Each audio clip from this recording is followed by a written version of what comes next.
একজন সাংবাদিক জামাতে আমিরকে কি প্রশ্ন করলো আসলে একটু দেখি। এটা আমার দায়িত্ব, বিরোধী দলীয় নেতা হিসেবে এখানে আসতে হবে আমার সঙ্গীদেরকে নিয়ে, তাই আমি এসেছি। এখন ওকে জামাত এটা না জায়েজ মনে করে? আপনি এই প্রশ্ন কেন আজকে করছেন? এই ধরনের একটা পবিত্র মুহূর্তে এই ধরনের প্রশ্ন না করেই ভালো। এখানে আমার প্রশ্ন হলো যে জামাতের আমিরের কাছে যে প্রশ্নটি করা হয়েছে যে এখানে ফুল দেওয়াকে এখনো তারা হারাম মনে করতেছে কিনা। এখন জামাতের আমির একজন মুসলিম, তো উনার কাছে যেটা হারাম, আমাদের আরো যে দল আছে বিএনপি বলেন, আওয়ামী লীগ বলেন, যত দল আছে যারা মুসলিম আছে সেই দলের নেতারা, তাদের কাছে তো সেম জিনিসটাই হারাম, তাই না? কারণ যদি আমি মুসলিম হয়ে থাকি, জামাতের আমির মুসলিম, একজন বিএনপি নেতাও মুসলিম, আমিও মুসলিম, তাই তিনজন মুসলিমের জন্য তো ওই সেম জিনিসটাই হারাম, তাই না?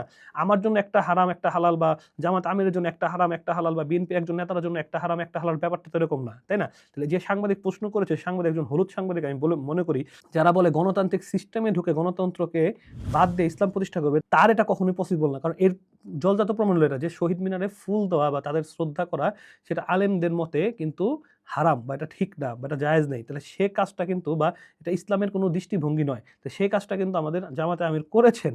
তাহলে তা যারা বলে ইসলামের জন্য তারা গণতন্ত্রে ঢুকে ইসলাম প্রতিষ্ঠা করবে, তারা কিন্তু এখন গণতন্ত্র সিস্টেমে চলে যাচ্ছে। তাহলে যে প্রশ্ন করেছেন যে এটা এখন তারা হারাম বা হারাল জায়েজ মনে করে কিনা, তো আমার কথা হলো যে মুসলিম এটা তো সবসময় না জায়েজই থাকবে তার জন্য। এখন আমি যদি এটা নাজায়েজ মনে করি, ধরেন আমি সুদ খাই, আমি সুদকে হারাম বলে খাচ্ছি, তাহলে আমার ঈমানটা থাকবে অন্তত, ভাই আমি গুনাহ করছি কিন্তু ঈমানটা থাকবে। আমি জেনা করতেছি, বলবো যে হ্যাঁ আমি এটা জেনা করছি কিন্তু এটা গুনাহ, এটা হারাম, আমার ঈমানটা অন্তত থাকবে। আমি মদ খাচ্ছি, এটা হারাম, এটা জেনে খাচ্ছি, এটা মদ, এটা হারাম, এটা হালাল না, আল্লাহ এটাকে হারাম করছে। কিন্তু যেটাকে জায়েজ মনে করে করবে যে আমি মদ খাই, এটা হালাল এটা হারাম না, তাহলে ঈমান থাকবে? তাহলে আমাদের অবশ্যই যেটা হালাল সেটাকে হালাল বলতে হবে, যেটা হারাম সেটা হারাম বলতে হবে।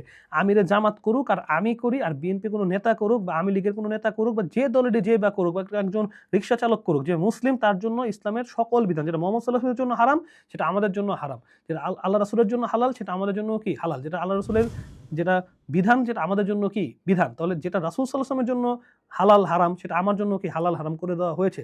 তাহলে যেটা এটা ফুল দেওয়া অধিকাংশ আলেমের মত, হক্কানি আলেমদের মত, এটা নাজায়েজ বা জায়েজ নেই। তাহলে এটা আমাদের জন্য জায়েজ নেই, সবার জন্য জায়েজ নেই। কিন্তু এটা জায়েজ নেই মনে করেই করতে হবে, হালাল মনে করে করা যাবে না। এটাই হলো আলেমদের মতামত, ভাই। বুঝতে পেরেছেন?